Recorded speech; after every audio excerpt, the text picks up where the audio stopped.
Hello friends and welcome back to the Tech Legend channel. So friends, today I will talk about XMG FOCUS 17 performance notebook. So friends, the XMG FOCUS 17 is a 17.3-inch laptop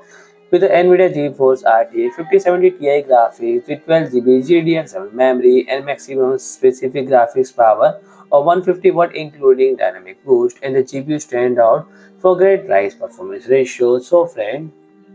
the processor is Intel Core i9 1300HX and the memory is up to 96 GB of DDR5 RAM and up to 64 GB running at 5600 MHz and 96 GB at 5200 MHz and 2 M.2 SSD slot with a PCI Express 4.0x4,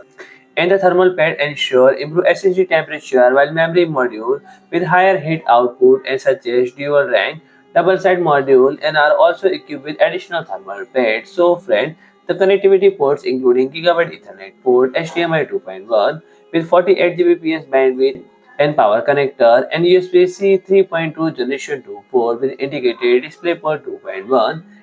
and USB-A 3.2 Generation 2 and USB-A 3.2 Generation 1 port and 2-in-1 audio jack for headset and microphone, and as well another USB-C 3.2 Generation 2 port and also featuring integrated DisplayPort 2.1 and additional power delivery support with 100 watt. So friend, if you like my video, please do like, share and comment, and don't forget to subscribe my channel and press the bell icon.